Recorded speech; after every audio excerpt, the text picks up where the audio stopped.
Depuis l'an dernier, l'Ukraine fête Noël, vous l'avez dit Xavier, le 25 décembre et non plus le 7 janvier comme en Russie. Cette année, c'est le 3e Noël depuis le début de l'invasion et peut-être, et c'est ce qui se confirme aujourd'hui, le plus difficile.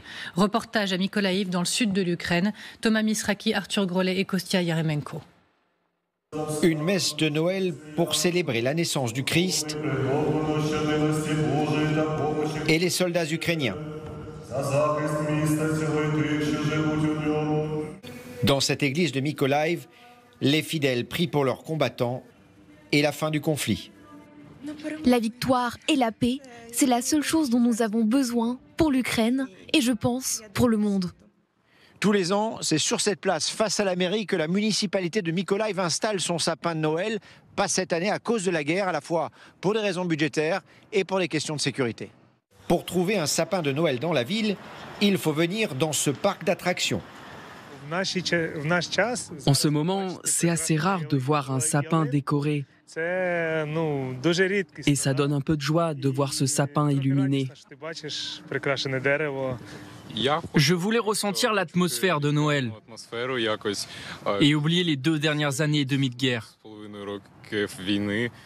C'est le 3e Noël des Ukrainiens depuis le début de l'invasion russe. C'est très difficile moralement. C'est pour ça que nous sommes ici. Pour que ce soit plus facile pour les enfants. Mais c'est très dur. 70% des Ukrainiens considèrent désormais Noël comme la fête la plus importante de l'année. On va retrouver tout de suite Thomas Misraki sur le terrain avec Arthur Grolet, mais vous vouliez dire, Tristan Vanou, un mot? Oui, je voulais ajouter, on se l'était dit sur ce plateau au jour de l'élection de Donald Trump, que vraisemblablement les jours qui allaient précéder le 20 janvier, son entrée en fonction, et sachant les propos de Donald Trump qui a dit qu'il voulait régler ce conflit, donc arriver à un accord, allait être terrible pour les Ukrainiens, parce qu'évidemment qu'il y a aussi une volonté d'être ce jour-là en position de force, et d'être le plus en position de force possible. Donc il y a aussi ça qui se joue pour Vladimir Poutine, arriver au moment de l'accord avec la meilleure position pour négocier à son avantage, évidemment. Et Thomas, on se retrouve, on vous a aperçu à l'instant. Merci beaucoup d'être avec nous sur le terrain encore ce matin avec Arthur Grolet. Vous êtes à Mykolaïv, dans le sud de l'Ukraine. Je vais commencer par les frappes et l'alerte. Elle est toujours en cours également là où vous vous trouvez ?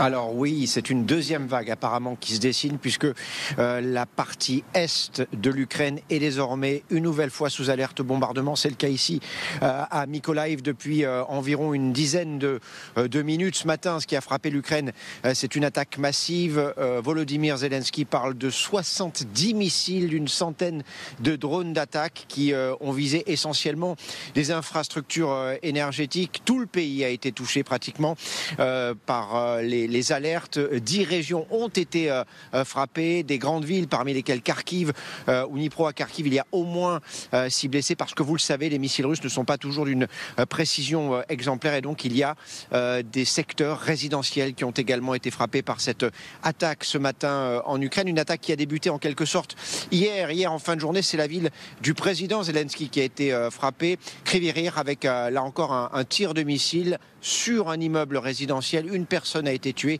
17 autres ont été blessés. On reste ensemble, je reviens vers vous tout de suite Thomas. Un petit mot Xavier. Pour expliciter cette deuxième vague possible, en fait, en Ukraine, comme dans tous les conflits de ce genre, les missiles, on sait à quel moment ils partent. C'est-à-dire qu'ils sont détectés au départ, ils mettent un certain temps à arriver sur zone. La zone peut être relativement vaste, mais les Ukrainiens sont prévenus, notamment par des alertes qu'ils ont sur leur téléphone, même système utilisé par exemple en Israël. Donc on peut savoir que dans une demi-heure, 1 heure, 2 heures, dans un environnement assez large, des missiles vont s'abattre, d'où cette seconde frappe a priori annoncée.